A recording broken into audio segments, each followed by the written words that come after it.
So welcome everybody. We've changed locations because the budget has expanded crazily and beyond my wildest expectations. So we have wood behind us instead of stucco, and a bigger building and a more ambient sound, and probably intimidating for you. Feeling amplified and magnified and a little bit vilified from what I hear. I heard there's a few people who responded to these things, that we've been doing, all two of them, with the suggestion that maybe your offering could be limited to asking the question and then disappearing from the soundscape thereafter. The concern being one of distraction. But it's not a concern that I have. And I find people's willingness to weigh in on something far from distracting. Whether it's an affirmation or an exclamation or a defamation even. But they're, with a proper amount of regard for the general proceedings, it's all welcome. So let's ask whoever might be derailed by your responses to perhaps work a little harder, as we are doing, trying to dream up something here. So we're something like 3.5 or 4 months into the allegation of something new, and I look in vain, to be honest, for this newness that is being declared. Mosquito. And it's always struck me that a good idea when you find yourself a citizen of strange days is trying to be really alert to how prone we are to getting used to them. And for coping purposes, I suppose that's useful. But for living purposes, getting used to craziness makes you crazy. No.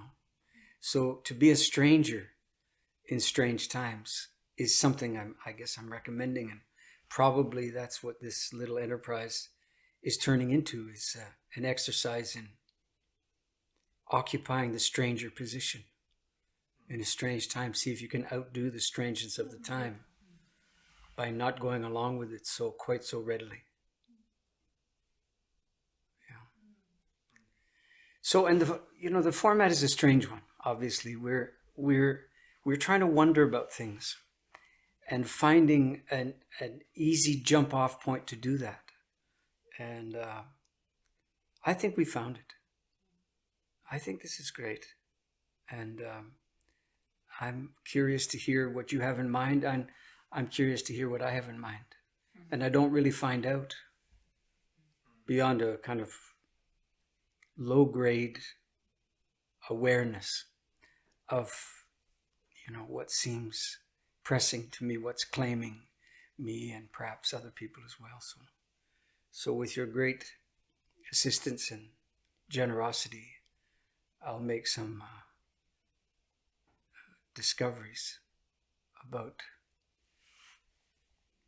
what's come to me, and we'll see if we can be useful to I believe it's 22 people now. I think we're up from 17 last time. So at this rate, we're going to franchise. Yeah.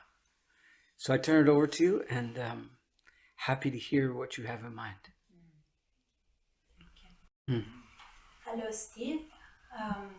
So on the occasion of sitting here in this beautiful hall surrounded by wood carvings and beautiful handmade textiles from around the world, I thought to bring you a question that I've had in mind for quite some time about the distinction between art and craft. I started sculpting with clay in my early 30s, and in the first few years I had quite a strong prejudice towards the craft part of clay, towards pottery. I just thought that sculpting was a more fine and more expressive way out of the two. And later on I learned pottery and found myself in the middle of this dilemma, let's say, of this distinction. And You started going to the dark side. yeah. I imagine that some of this prejudice I inherited historically, coming from Italy and from a place where the noble used to buy art, and perhaps the peasants or the people that were tending to the crafts. And I sometimes heard that crafts is the one that would like to be recognized more as art, but not as much that arts long for the way around. And then in the midst of all of that, the material in itself, in this case the clay, gets forgotten, and or I don't know, maybe not as honored as it ought to. And so you are an achieved artist and craftsman, and I was wondering whether you see a function at all in this distinction that has been happening, if you corroborate this distinction at all. Well, the first thing I'd say to all the crafts is be careful what you long after. And if you really want the credibility that you imagine goes along with being considered an art form, it's a package deal. And there's a lot of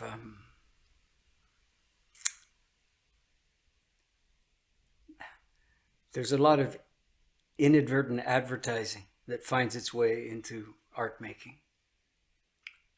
And the advertisers don't care about craft.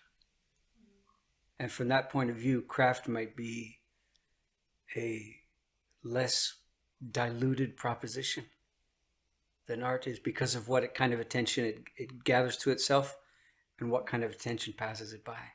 That's the first thing. Second thing is, I used to work stone. I'm not sure where that lies in the continuum that you've imagined. Stone carvers were functionaries, basically. They took dictation from the designers and so on.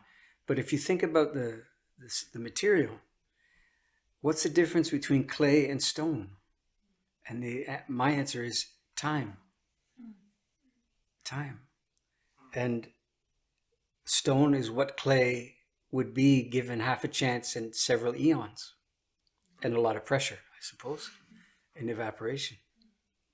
So this is a distinction not in kind, but in degree, maybe. It's certainly not the material that dictates the difference between a craft and an art. But we could imagine it instead as wondering if there's different functions. So on your behalf, I'll wonder out loud about it. Thank You could imagine, for example, that craft is art for people without much money. Or you could imagine that what craft gets to be is at hand in regular people's lives. Not a reduced form of art, but an art that works, that gains its place at the table or in the kitchen or whatever it is, and has earned it by virtue of its capacity to endure use, right? Something like an elder in human terms. Yeah. Now, I don't know if this is true or not, but it's well worth considering that craft is actually the elder to art. It's probably older. Craft probably is the residual, is the remnant before they split. That was the godparent of the whole operation. And however they split, it obviously became something like the poor cousin. But if art making is a function and not a material, then maybe it's this. The art maker's principal job might be to see to it that the culture appears every time he or she gets busy. This is pretty much counter to everything I've ever heard or seen in my lifetime that gathers around the art making, which is that, at least in the North American context, it's an extravagant display of personal affectation, personal this or personal that. The alternative is that you're bought, Medici style, right? But both of these things are an extension of the human will. And in that sense, neither one of them I wouldn't consider them to be art making. I consider them to be some kind of aggrandizement, right? Some kind of elaboration of our imagined best, or at least better self. Thinking of the classical sculpture from your country, for example, that nobody looks like that. And yet, apparently, this is an ideal to which we should all, Pilates style, appeal to and try to approach, right? So maybe craft is going to make the same portrait, but allow time to show on the subject, and gravity, right? Of all kinds, gravity of all kinds. And in that sense, you could say craft is probably more faithful to the slings and arrows of an ordinary life. And art's not that interested in that, maybe. And then finally, maybe it's this. Maybe art's job is to see to it that, contrary to the culture's inclination to disappear every time it thinks about itself, disappear into ideals and truths and ultimates and apotheosis, if that's the plural of that word. Maybe what it could be instead, if it's willing to settle a little, is that the times, in particular, the troubles of the times, become more three-dimensional, more accessible, more illustrative, more answering the question, not how shall we be, but how have we come to be as we are. Yeah. But it's not likely that art would settle for that function. Craft, on the other hand, more than keen. I mean, right behind me, there's a good example, of a woman and her apprentices made a go of it and made these hinges. And they work. And they're proof of people's willingness to lay their hands to something and make an ordinary thing hinges. Right? That every time we walk in and out, I don't think about them that much. And that's too bad, because when I first saw them, I thought, I will notice these things in my sleep. And they've become part of the building instead of some exception, right? So maybe craft is willing to be the upholder, and art's job is to be the upheld. On short notice, as a practitioner of at least one of those things, briefly but intensely, I recognize my own quandaries in what you asked. Yeah. But I was never troubled by whether or not it was a demeaned thing to do. I always thought it was a tremendous privilege. I always understood stone to be time slowed down enough to become tangible and something I could hold in my hand, and clay is only slightly less so. So let's both make something and enjoy the time that we get to do it in.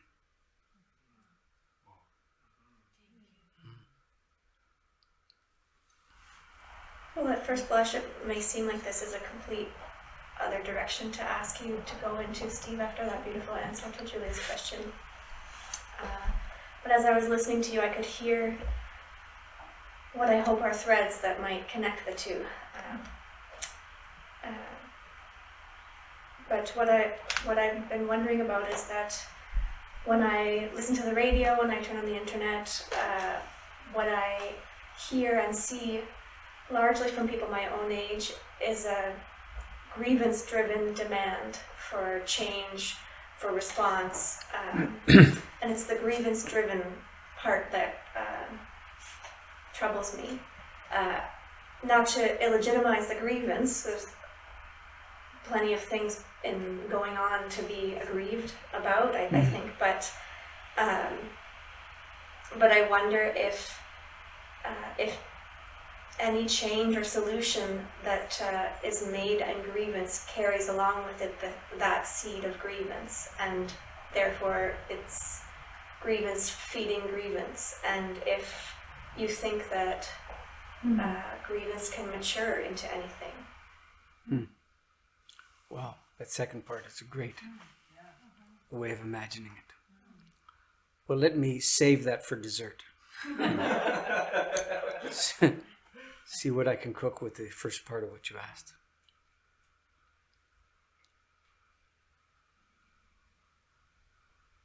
I would say that I would agree that grievance is easier to come by far.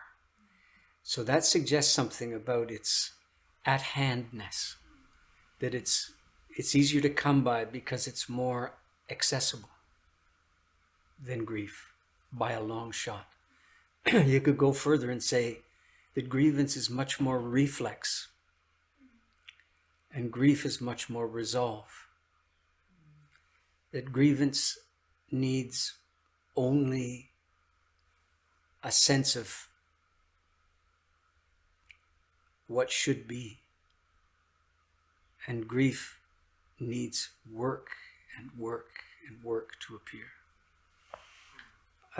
I came up with this formulation some years ago, something I called the Book of Supposed To. Originally, this idea came to me when I was working, or as a result of working with people whose kids were dying. And I suggested that the thing most afflicting those parents and the families was not the fact that the kid was dying, which sends people screaming into the streets at the very thought of it. What else could it be but that? Well, that's pretty easy to answer. Actually, if you're there and you're paying attention, there's something much more prominent than that. It's driving people to the cliff edge of their willingness to continue living, literally. And it's the sense that the kids, and by extension, they themselves as parents, are being ripped off. That they're not getting their allotment. And the way it was said typically is, the child is not getting to live a full life. That was the characterization. I never heard anybody wonder about that, never mind challenge it. Never mind come up with an alternative to the vision of a full life.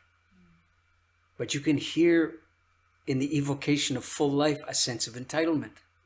That it's supposed to be of a certain duration. And it's supposed to be of a certain magnitude and a certain gravity and a certain carefreeness, particularly when you're talking about kids. And, you know, the first thing I wondered about, well, if kids aren't supposed to die, because that's the Book of Supposed To, wide open. That's what it says on the first page. Kids aren't supposed to die. So you've invoked this idea of supposed to. Okay.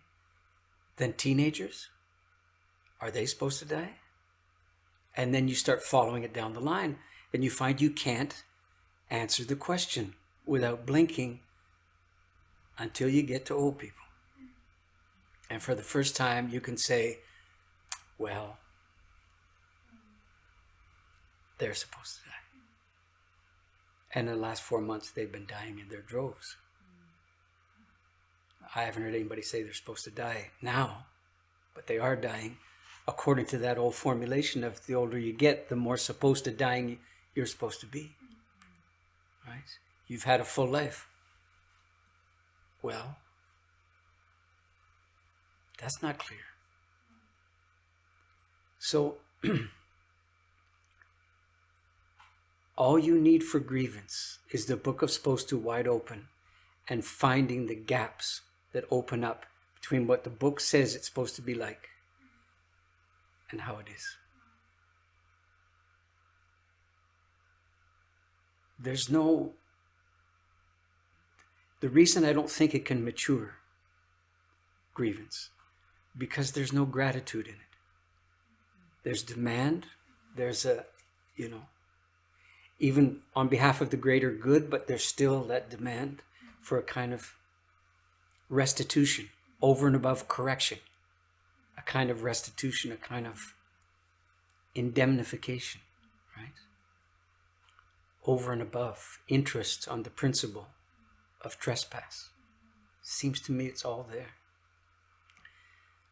Grief, on the other hand, which, no news to anybody here, I'm a fan of, right? And on my better days, a practitioner of. Seems to work something like this. If you imagine there's such a thing as a full life and it's your entitlement, almost certainly that won't come to pass. Because your full life runs out ahead of all the calibrations you make about it, right? That is, the older you live until you begin to break down, the older you live, the more your full life seems to elude you, right? It's still out in front. It used to be called potential. When you were younger, right? Your full life is out in front of you. That used to be called potential. What's it called when you're 50? Who's trying to live up to their potential at 50 or 55 years old? It's not potential anymore, is it? What is it? Taunt. You haven't lived up to your potential. So the full life eludes you and very likely will continue to do so. Obviously, I'm talking about a consuming and market-driven kind of way of life like we know about here. Grief just doesn't have the capacity to work that way because it doesn't require a future to mount its complaint on. Right? Grief is a is a present proposition that requires no future.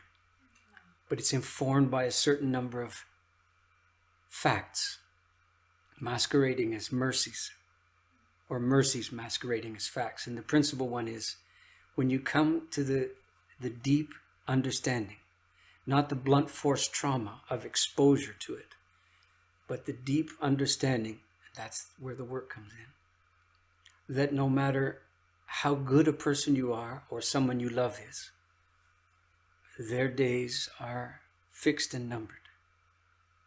And their goodness won't increase that number by 1.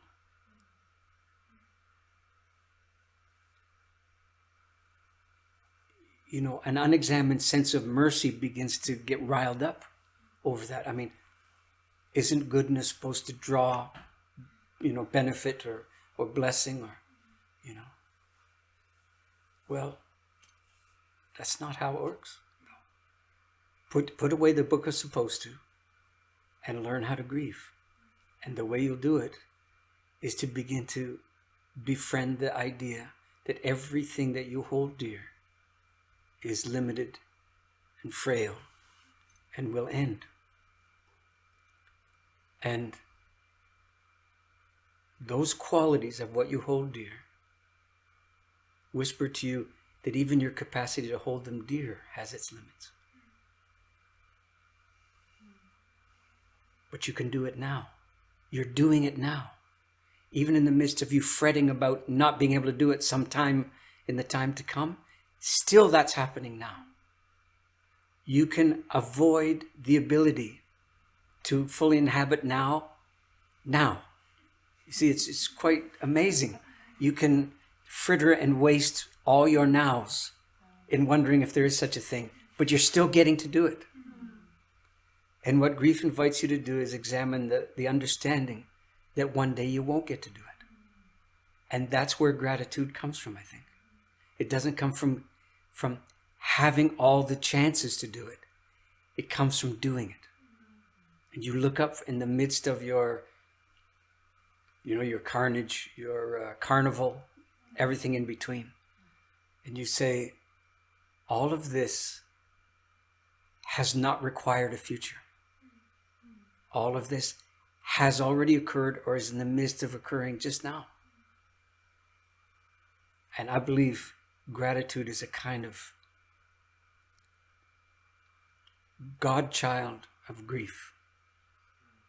That you grieving over the fact that you can imagine a future that you don't get to inhabit. You can imagine an extension of your days that you won't live to see. You can imagine something like eternity, but you'll never get to occupy it. Nor anyone or anything that you can ever, you can imagine eternity, but even your imagining of eternity doesn't last very long. See?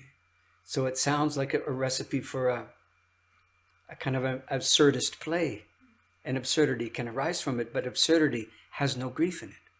It's ironic. So if you leach this understanding of its irony, grief is what you have. Yes, sorrow. Sure, sorrow. But a kind of almost bemused observation of your own inclination to get it wrong wherever possible. To sidestep grief in order to be happy. Well, we know happy, the shelf life of happy is it's not long, right? And there's nothing, well, that's a grief-infused understanding too, yeah. So your capacity to be enormously grateful, sometimes unexpectedly, that you can be overcome with a sense of well-being that you didn't seek, is underscored, underwritten by your capacity to see the end of even that. And that's the thing I started with is the thing I'll end with. It's a very big deal to understand that grief requires no future in which to occur. Neither does it require you getting another chance. Because we know what we do with the other chance we plead for. Right? Just let this tooth not have a cavity in it, and I will brush my teeth forever.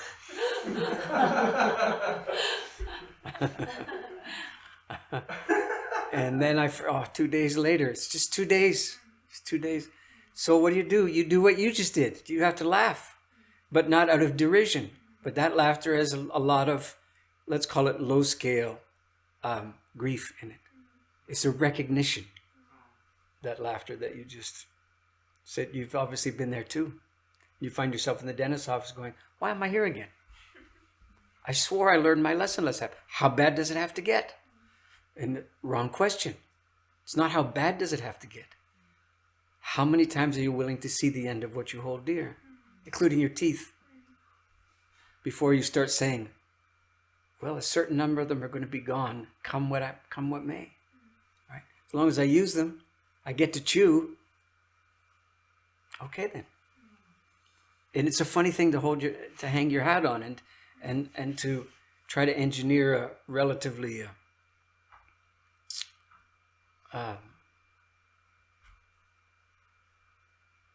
a way of life that you don't mind inflicting upon others close to you.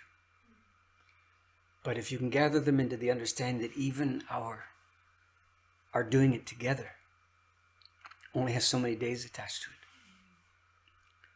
And we can spend a few of them wondering if that's true. Sure, of course.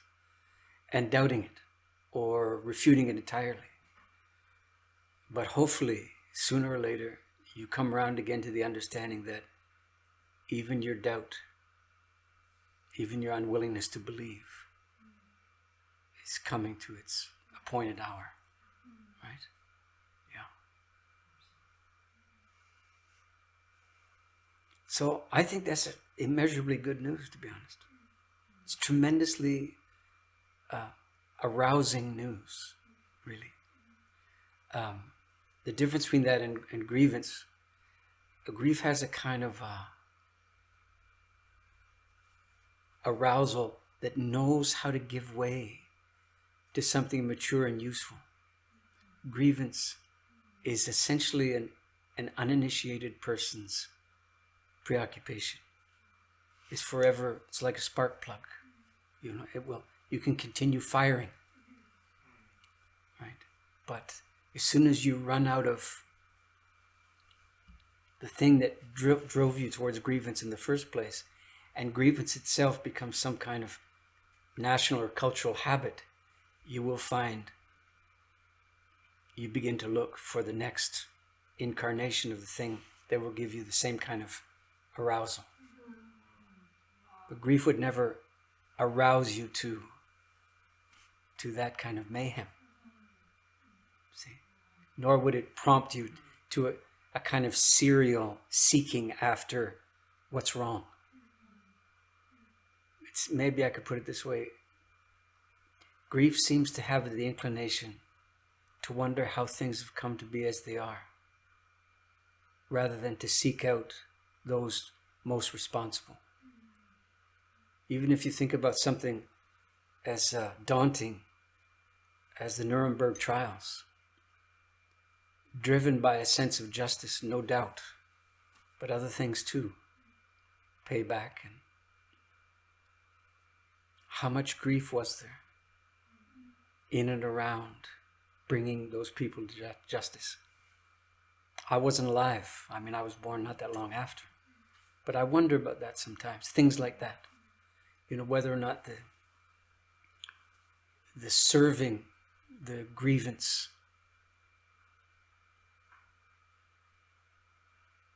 puts the grievance to rest. I wonder if it does. I'm tempted to imagine that it doesn't. That rather it feeds, it legitimizes it. But grief doesn't need to be legitimized, right? The fact that you get to do it is its own legitimacy. We could go on, obviously. But even this answer has to come to its end. Stagger to a conclusion that it can't find. But really well-wrought question, though. I'd never thought about it. Thank you.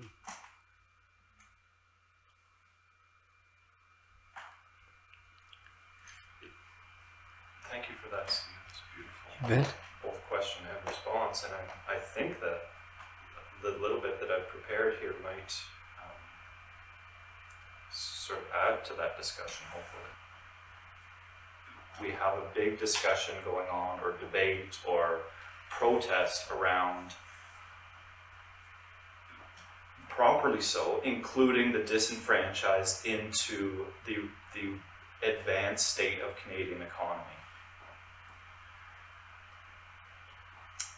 As if everybody can live a middle-class lifestyle. Yes, the millionaires and billionaires will take a hit, but basically everybody should be able to be included in the rising tide of Canadian economy.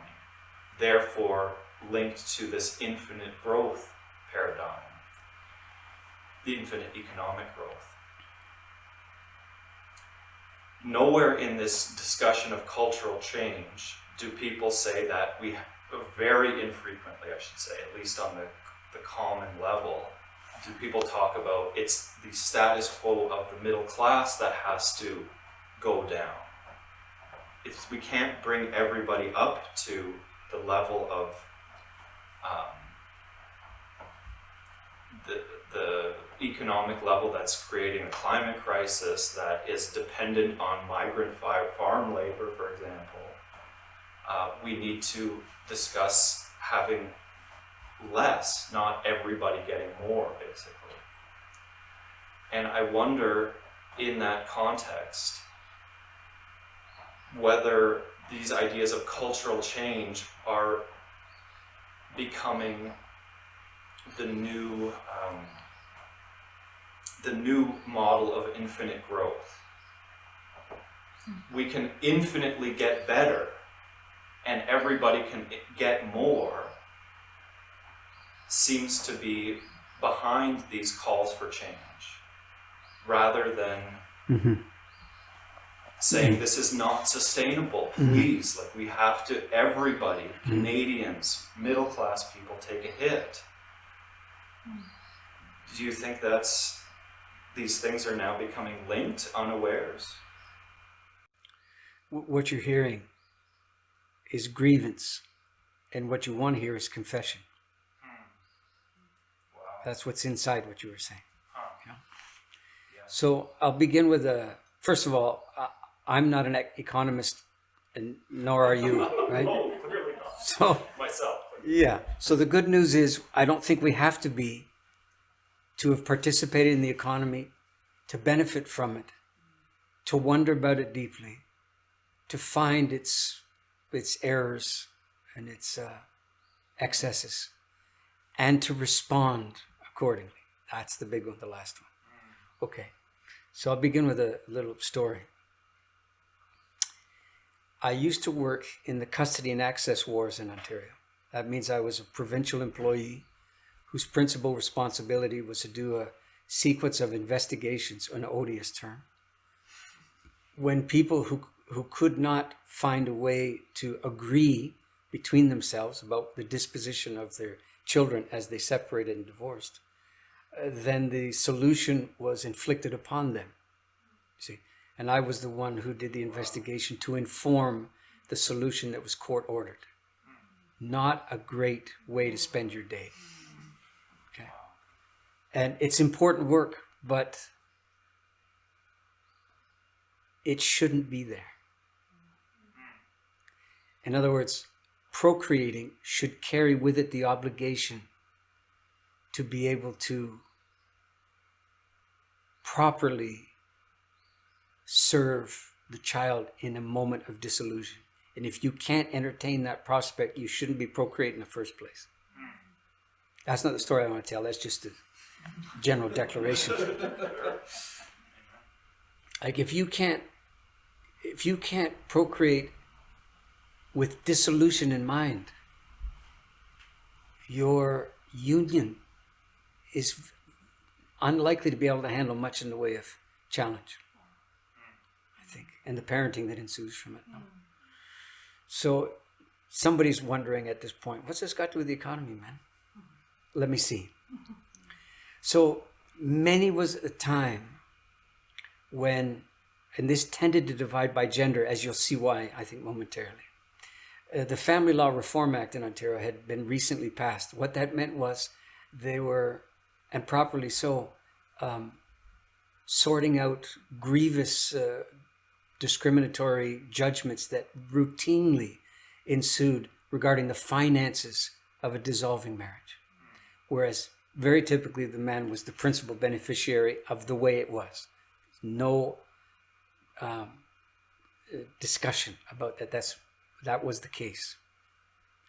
In the reform, all the money that came into the household subsequent to the day of the union was divisible by half automatically, fault-free, and that's the way it went.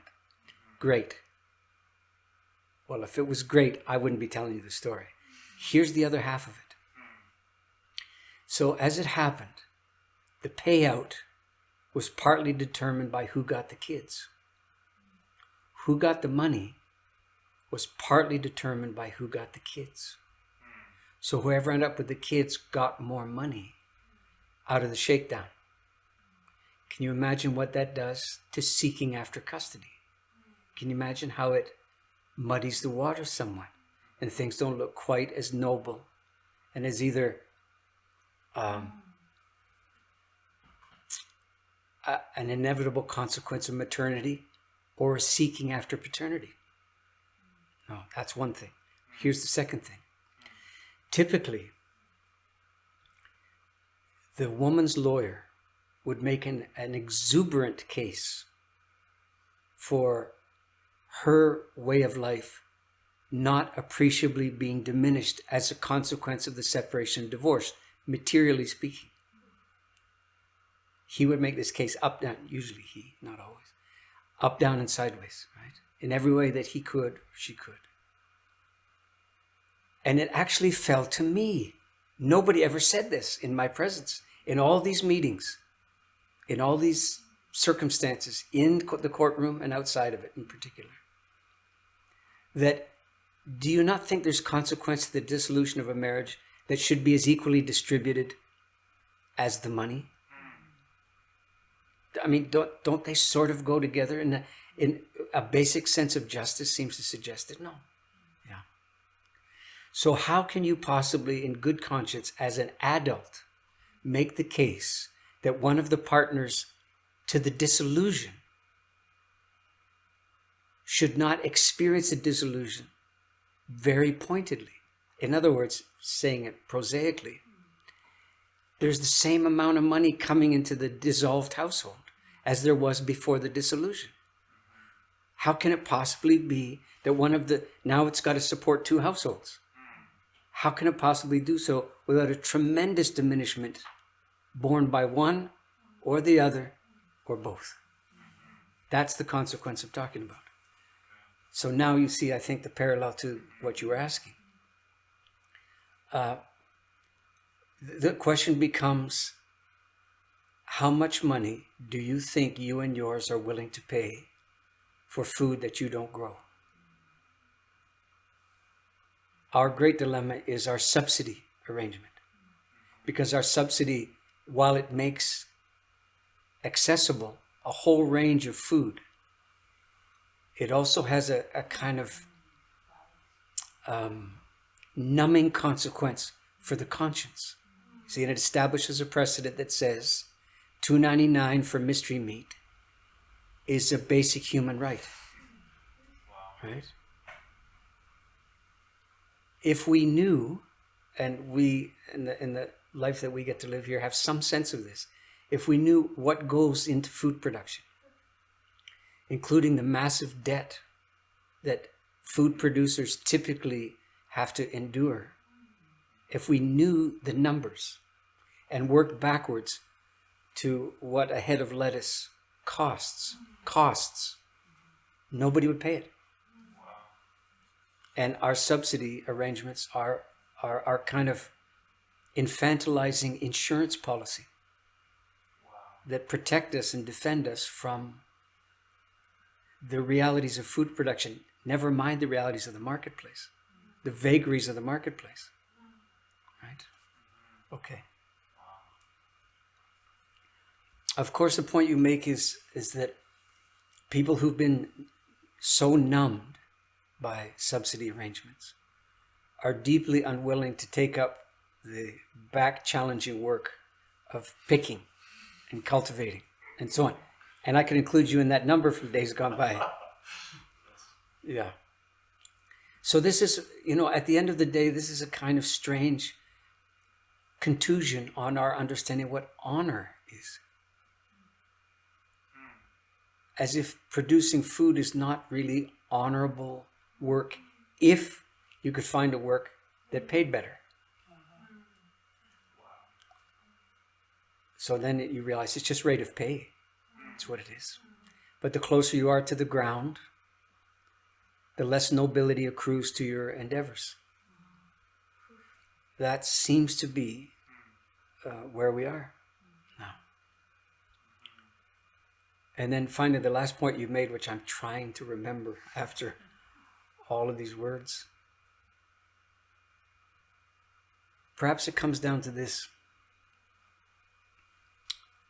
The more we employ people come from away to rescue us from the drudgery, from the ordinariness of our days, that allegedly frees us to pursue more noble, more elevated and lofty things like roaring up and down the river on a sea-doo that you can afford because you have that kind of job. Whatever it is, if you start wondering about it, there's no possibility of rolling that back and challenging it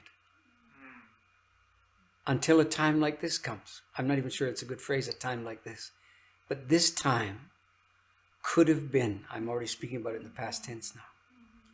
This time of arrest could have been a time where this kind of self-examination culturally, at the cultural level, doesn't necessarily have the result of not bringing foreign workers in to work the fields. Okay, I don't have a solution that is in some way fair to them as well. Get, quote, Canadians to do that kind of work. Let's imagine that you can, sort of Chinese Revolution style, just force hipsters from downtown to, it's like, who wants to see that?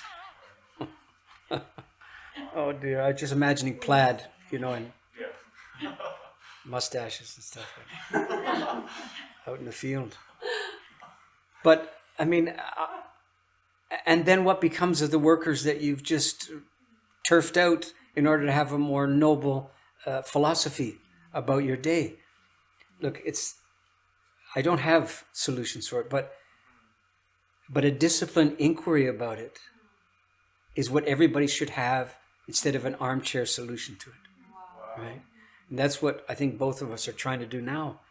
We're trying to wonder about something that's got all kinds of hangnails attached to it.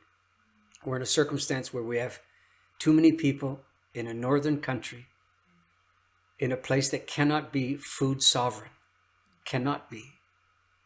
Because nobody's going to eat what's only available in February. Not anybody I know in this corner of this country. Nobody would. Right? Nobody came to this country to live, to be faithful to February. Right? So it comes back to a daunting observation that I made on behalf of a young, relatively young father who was lamenting after, trying to find noble work by which he could provision his family. And as many parents do, he was talking as if he was basically the first one who'd ever found himself in this position. And rather than asking for counsel from somebody who happened to be older and had actually walked the walk, he simply was content to lament and self-magnify and lament some more and so on.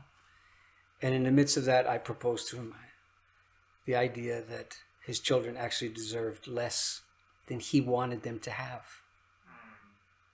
And they certainly deserved less than he had when he was their age. No matter how much it was.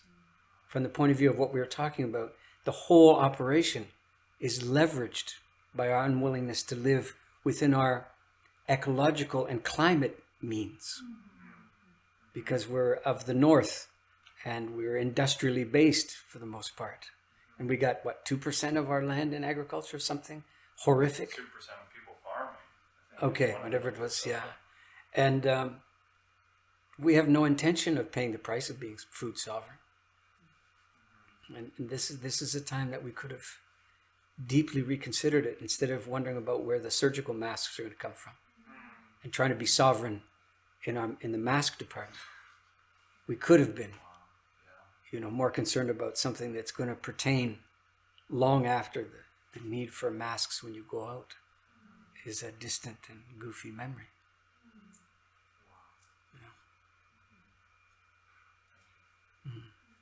This will be remembered, among other things, as the time of the one that got away. I think. Because we couldn't imagine when we were full ahead, right? All engines full and everything was churning along and not everybody was doing great. But compared to most of the world, are you kidding? Way great. Nobody could imagine voluntarily ratcheting this down by an increment of 1 degree or percentage. No, it was going to have to be total cosmic collapse. And we got something in between. We got something where Nobody had to be persuaded that you better sit down and be quiet. And to a certain extent, take instruction. With some discernment, yeah, but some humility that you don't know what's best for you in a circumstance like this. Kind of got to figure it out. And it wasn't as bad as it could have been. Nowhere close. And we got stopped instead of deciding to stop. The best of all possible, not solution, but the best disposition available, as I would imagine all of them, has come to us. We will see what we've done with it. But I'm reminded of a plaque that the government, I believe it was the government of Iceland or somebody in Iceland, put at the foot of a quickly disappearing glacier. And I believe it said something very close to this. Very recently this happened. The first line was, everybody knows what's happening and what is needed. But only you will know if we did it or not. Something like that. You could put a plaque at the foot of the coronavirus to say exactly the same thing. Mm-hmm. The coronavirus even now is a receding glacier. It's not the good news that you would imagine it to be, like more real estate, less glacier, more real estate, more recreational possibilities, more water. Tell that to people on the coast. Okay. So obviously this goes a lot of different directions now. And the people with conscience won't let the consideration end with the little bit that we've been able to come up with here, ourselves hopefully included.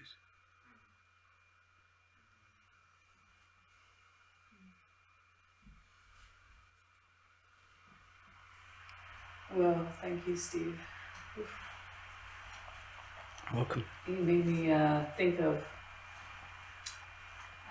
many of the days in the last past weeks. I've been chasing chickens around the yard.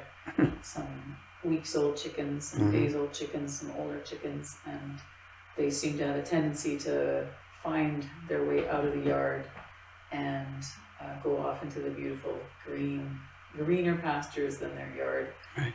And I've been thinking about my reaction to their daily, sometimes hourly escapism, and that I run after them, and I go to the same place, and I corner them in the same place, and pick them up, and their little beating hearts, and their squawks, and their panic, and I put them back into their home. And the riliness that happens to me, not just the chickens. And I was remembering that you said sometimes you need to look up and what's the big picture. Yeah. Chickens, they're chickens. That's what they're going to do. They're going to try and get out. Well, only if there's a fence, Cass. If that helps. I knew you were going to say that, and I thought, no, because there has to be a limit. They can't eat all the garden food. No fence, they don't get out. I can promise. But go ahead. And especially on the heels of what you were just speaking to with Daniel, I'm so sorrowed by the speed at which what you just spoke to, that people turn from being careful and considerate of each other in the time of having to bow and be obedient, to taking care of the bigger picture and the collective, to doing whatever that they felt that they were impeded to do, that the limit was upon them with the fence. And I don't count myself an exempt of that. I remember driving somewhere for the first time that was more than a grocery run for many people, and having a reaction that was so quick from under the surface of anger and road rage that was completely astonishing. And I spoke to a friend. It was so disturbing to me that I spoke immediately to a friend and said, I can't believe how quickly that was that I just reacted in that way that was so demeaning to someone else and dangerous on the road. I wanted to say that your gift of your writing and the way that you're able and willing to again and again speak to our times and the underpinnings is so beautiful. Thank you. Oh, you're welcome. I wasn't that still, to be honest. But yeah, I'm still trying. Yeah. I mean, I'm lucky that I was able to stay out of debt, and that confers upon me in these days some vague capacity to sit still long enough to do justice to the little portion of the way it is that becomes available to me. If I didn't have the luxury of no debt, I wouldn't be any more prone to doing that than anybody, I don't think. I'd be sitting there going, what am I doing sitting there? I gotta, and the rest, you know. So that just makes me a fierce Protestant. When I didn't go crazy. Yeah. And, well, we'll see what happens. I mean, so far it's a year with no income and counting, but you're welcome. Thank you for noticing.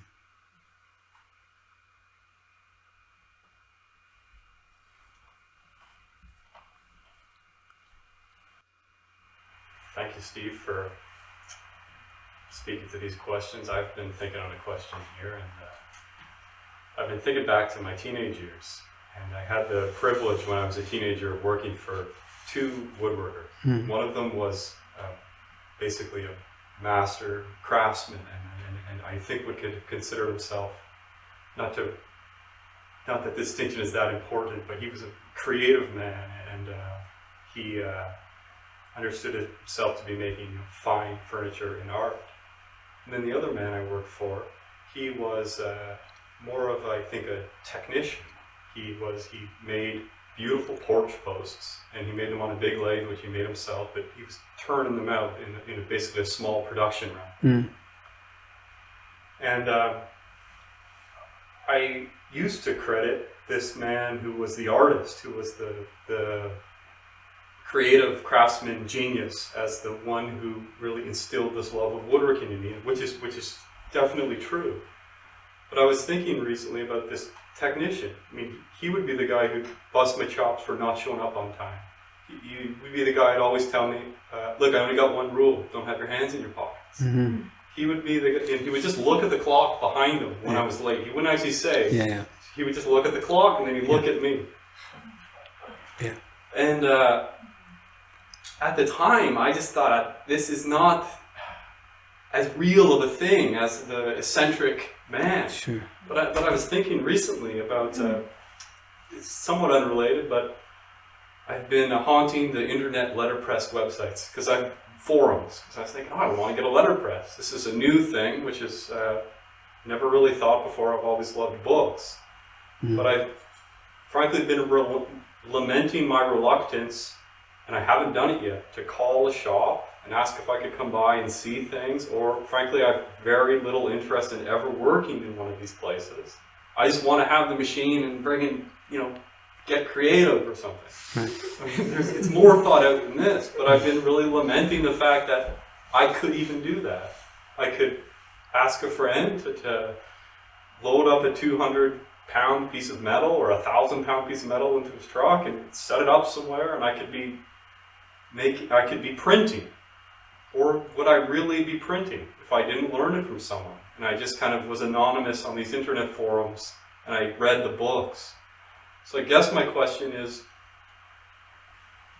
that the difference between a hobby and a job or a craft? And is it possible for somebody to or even advisable to do something in their basement or do something kind of in their free time. Because I've seen people do this and they do beautiful things, but if you haven't learned from someone and you haven't like done the boring stuff of sweep the floor, or, you know, and it's partly, and I'm not old by most people's standards, I'm in my early 30s, but if somebody did that to me, looked at the clock, they could do that to me when I was 15 in a way that I would not have it now, and it wouldn't do the same thing to me. So, is it just, I think it's just too late. It's too late to do the same thing with the letterpress that I did with the woodworking. You know, double the age, but how do you follow some interest without turning it into a hobby? It seems to involve other people. Like, this is my dilemma. It's not particularly articulated, and I'm coming to, you know, the sorrowful. It's too late for a lot of things. I'm not going to be somebody's apprentice, and I probably don't have the desire to. Okay. So one of the things that's mobilizing the question is whether you should be in submission to another person. Wow. You see? And I'm going to suggest to you keep the submission and lose the insistence that has to be to another person. But here's the thing. You can't submit to yourself. That's like trying to change your mind, right? You can't change your mind. I mean, we've been through this. So we've been through this in the school, right? 100 different ways. And it's, you know, mostly they've been pretty entertaining. Can you change your mind? Of course you can change it. Why am I here? Well, I don't know why you're here, but what makes you think you can change your mind? Like, how would you know? Because, to play it out here, because the standard by which you would register the change is itself unchanged. Wow. Right? So if the measuring stick is 2 inches short, and you keep saying, this is a yard, and it's 34 inches long, don't be surprised that nothing ever quite fits or matches or bookends or whatever it is, right? Okay. So keep the submission, the understanding of submission, right? Which, among other things, this is what matrimony is. First order of business, submit. It's bigger than you. It's even bigger than your attempt to let it be bigger than you. Wow. See? That's how faithful it'll be. Let's talk carpentry for a minute, about which I know very little, but I'll try to pretend. So imagine that carpentry is in and of itself a kind of devotional, living, sentient being, right? And let us imagine that it has no other way of being itself except what we mean with the word carpentry. Wow. Okay? You with me so far? Okay. That's what you're submitting to. You're submitting to the fact that carpentry can't be bent to its disqualification and still be carpentry. Wow. Is IKEA carpentry of the kind that mobilized your question in the first place? You see? Is it a question of scale? Is it a question of how much machinery, how little? Is it a question of whether or not you're coppicing the wood 10 years before you need it, right? And then harvesting everything that bends that and you make it bend bonsai style and, you know, and on. Is that, I'm not a fascist about these matters, and I honestly don't know. I appreciate the devotion that 10 years in the woodlot, you know, to produce a chest. Sure, it's a great idea. Who's going to pay for that? I mean, in our time and place, right? Okay. So let's come back to whether or not learning is acquisitive or whether it's reductive. You know what my take on this is, that learning fundamentally is corrosive. That the more you learn, the less you know. Right? because all your knowledge is an early and hopefully permanent casualty of your willingness to ongoingly learn. But generally speaking, you don't have a willingness to ongoingly learn. Why not? Because you're a bad person? No, because learning's expensive. And no one pays willingly over the long term. And that's why there's apprenticeship. See? An apprenticeship is what happened to initiation in a market economy. That's where it went. The other place it went to was public education. Well, and it hasn't been seen since. Right? And that's why these two formal arrangements are devoted to, quote, kids. Apprenticeship and schooling, formal schooling, are young people's games, if you will, right? Okay. But this is why they occur when they do. It's not because people don't need to learn in their 30s and 40s. They do. But their willingness to do so, and of course to hold down a job and try to make everything work and so on and so on, so becomes unthinkably complex and deeply unlikely. Okay. So would that there was an arrangement in our world in a time like this where people who didn't have the benefit of a formal apprenticeship or a proper ramshackling education as a very young person has some kind of access to an older person's iteration of such a thing. So I'll go back to the observation. If you can't submit to yourself, because you'd be forever doing that to yourself. See what time it is?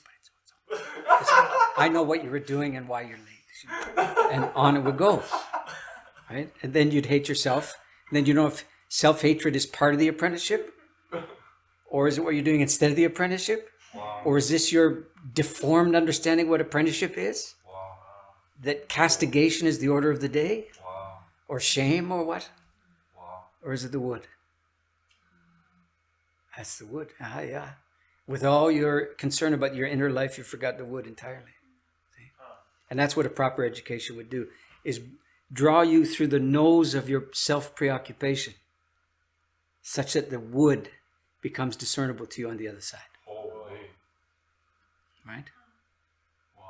Yeah. And, a lot of people your age want to get into farming. Or they, back to the land that they've never been to, so there's no back. Just get to the land somehow, and they could be sitting right on it, and they're not there. Okay, so the next observation to make is the capacity to be somewhere is a skill in and of itself. Not the capacity to want to be somewhere. But to be somewhere, whether you want to be there or not. And all of that, to my mind, takes the formal understanding of apprenticeship to its heart, and then is willing to proceed without the formality. This is why, for example, you have in monasteries, you have the orders, right, and all the disciplines, because it's too hard.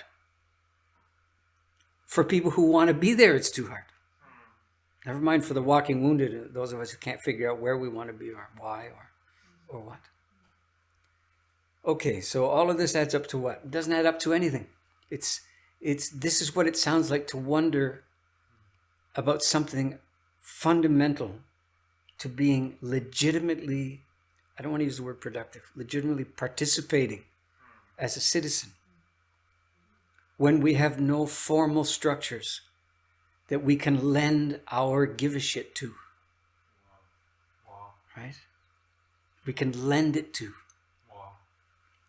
Our desire for a better day, our willingness to work on its behalf, our tremendous incendiary sense of grievance about it.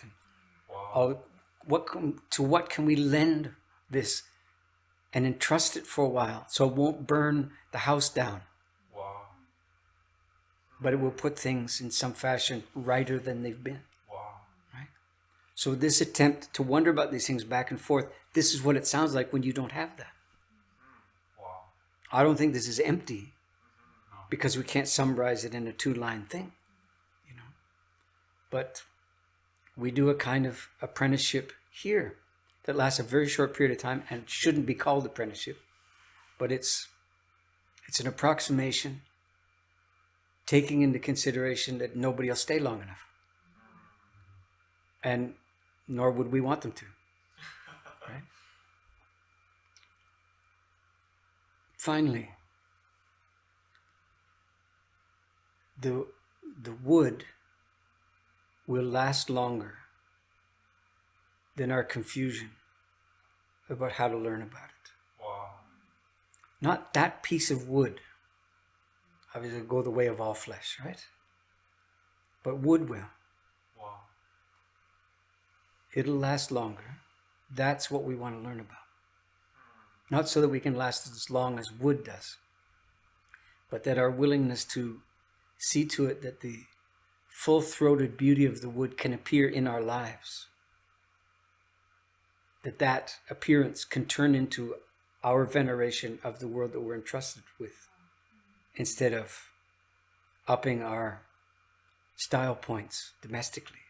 Wow. For example, where we have pride in something that's life-sustaining. Wow. These things are, I don't say it very often, this is very doable. The fact that it's not much done doesn't mean it's not doable. It just means it's hard. This is not a time where people are willing to wed themselves to hard projects overall. Right? We want a sense of promise that this is going to work out, that if I'm going to devote myself, it's going to be that kind of thing. No? Whether it's social justice concerns or whatever it is. Right? And the alternative is grievance and all of that. So maybe there's another portion. I think there is. And the portion is disciplined inquiry that involves submission, not mastery. Wow. Wow. So the final thing I say about it then is, I've written this somewhere, And come of age. that I had a guy who put up with me. And he's a storyteller, right? He was the funniest guy I have ever heard. And I've heard some funny guys, but he was the funniest. He was unbearably, please stop, funny. He was that funny a lot of times. But for all of that, he's a master of tragedy. That's what I've called him. And by that I mean that he did not master tragedy. He mastered the capacity to be mastered by tragedy. Wow. That didn't secretly put him on top, meaning he wasn't as undone by tragedies personal and global as he was. He was undone. But he apprenticed himself to tragedy, and in so doing became good at it, such that he was a vector for tragedy in this world, and not a balm for it in the obvious sense. He was a practitioner of tragedy, which is where his capacity for humor came from. Wow. See? Wow. So the notion of apprenticeship is mysteriously kind of around, And your question attests to that, whether you were quite alert to it or not. Submission. Yeah. Thank you, Steve. You bet. I think we are, we've gone on a long time here. So we've lost virtually all the viewers. So with that in mind, it's just us. So if there's maybe one more question, we'll just keep it amongst ourselves and become pretty sure that nobody's listening. All right, I've maybe hobbled together a bit of a question here. Okay. I was just thinking about the last few months and how it's probably been quite a bit different for different people in different places. The degree of lockdown or not doing what you normally do in a day, and counting my fortunes at being on the farm and for the most part tending to things that I tend to, continue to tend to the animals and growing food and working with wood, and just hearing reports from different larger cities I just haven't been there. I don't know what it's like for people there, what this sort of lockdown looks like, what being cooped up in your apartment or home looks like, how often someone gets out. And I heard reports of people being bored, like large amounts of boredom. And it just sorrowed me to hear that there's a time and a place where people they're alive and bored. Like just being alive wasn't quite good enough. And I don't know exactly what they're going through or where this comes from, but I was trying to think about boredom a little bit and wondering if that's some sort of surface current and there's something underneath there. What might be those boulders underneath boredom as the cover story? And I don't imagine most people who say that they're bored have looked into it too much to see, well, what's the roots of this or what's the stem of this? And I was wondering if you had any thoughts or insights as to the roots of boredom, or another direction to turn or to focus, or if there's some sort of service to be done that's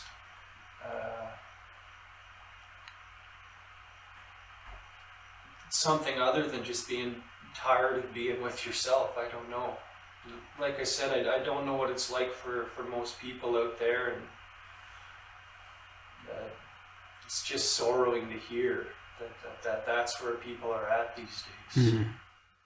If you had asked me this maybe 15 or 20 years ago, I would have had a degree of intolerance when it comes to boredom that I myself wouldn't have been able to tolerate. I would have been so probably condemning and dismissive of the practice of boredom as an indulgence and various other, as a middle class proclivity and so on.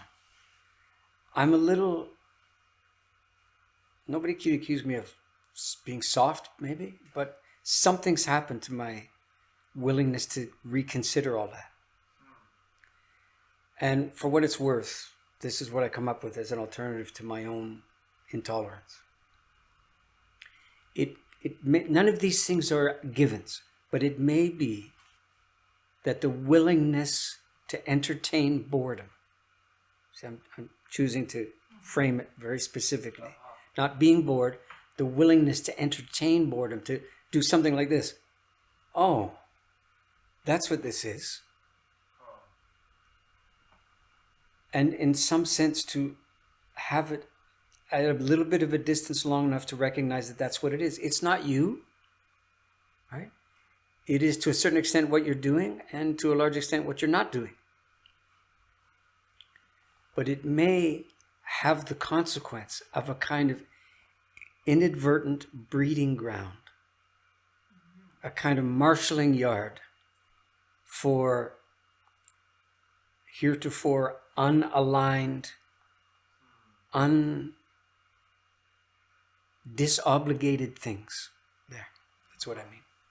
In other words, it could be that in a time of boredom, there's a mysterious kind of gathering of things that in your busyness aren't gathered. They're the casualties of your busyness, right? Your preoccupation, your muttering self. Right? But if you're not fully engaged in busyness, or you've had something like this forced upon you, as you mentioned, could it be that things which your busyness forbade, your boredom mysteriously entertains or tolerates, or at least doesn't banish?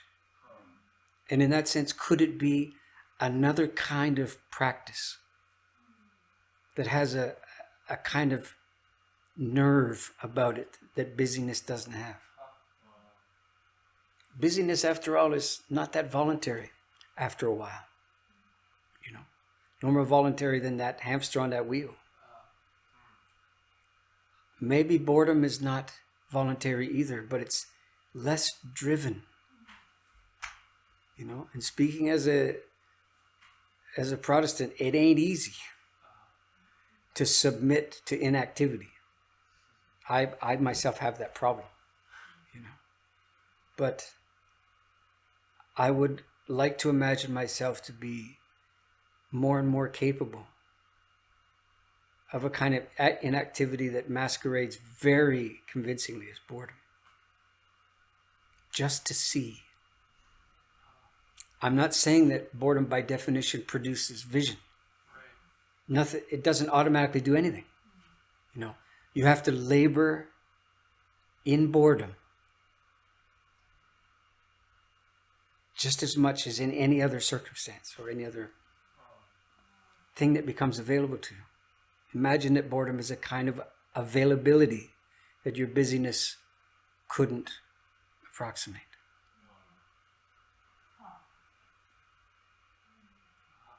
But of course you have to be still for a while to figure that even if that's what it could be.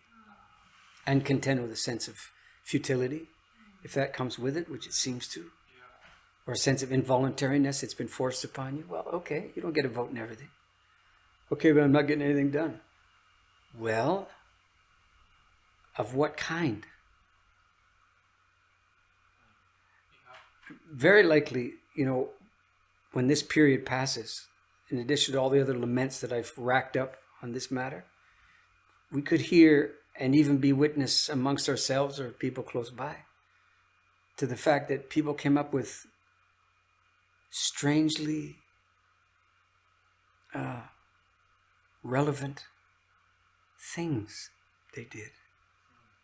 Like involuntarily, they couldn't stomach permaculture, but found themselves, you know, reading a permaculture bulletin, just out of sheer mind-numbing boredom. I don't know why I picked that example. Or somebody's festivity comes along, and all of the prejudices you had that persuaded you beyond any reasonable doubt that you had no business having a piano anywhere where you lived turn into a piano where you live.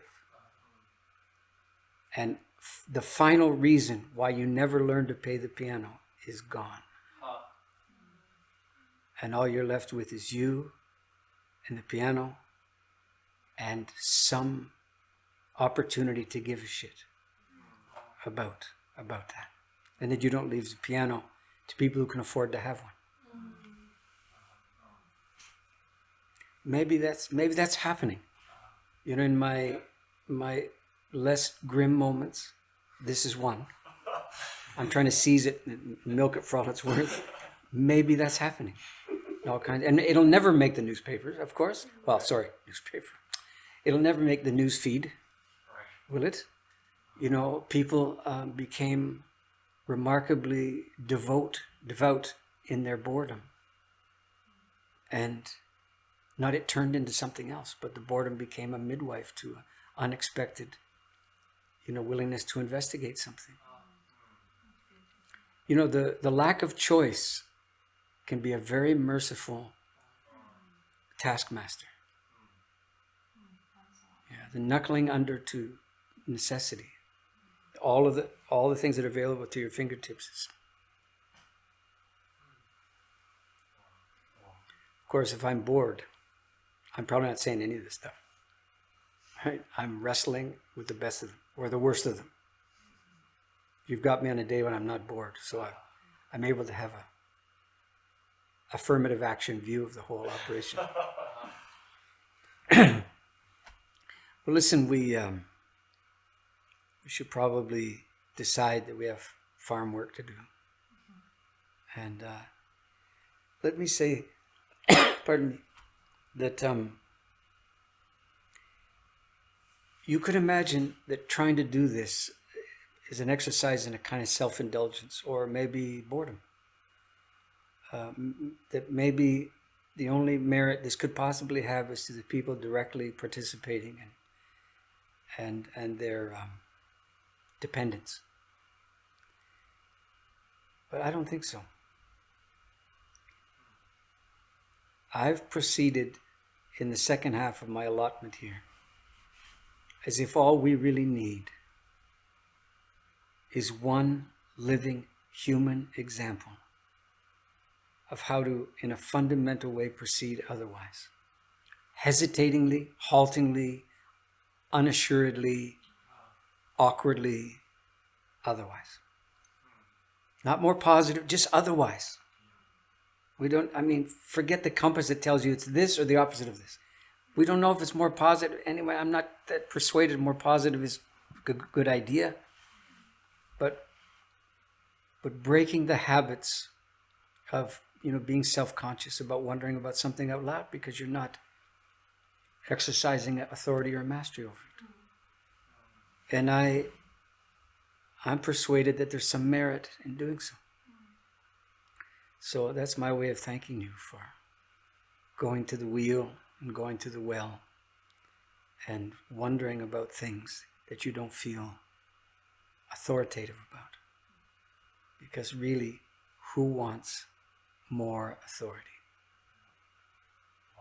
So we wondered uncertainly instead, and as we've done so, the weather has changed, and for the most part, the sun is out, and the world has mysteriously continued without us for a little while.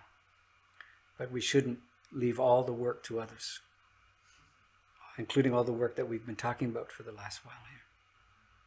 So, if there's a next time, see you next time. Thank you. That was fun. They say that he doesn't have any sense of humor. No.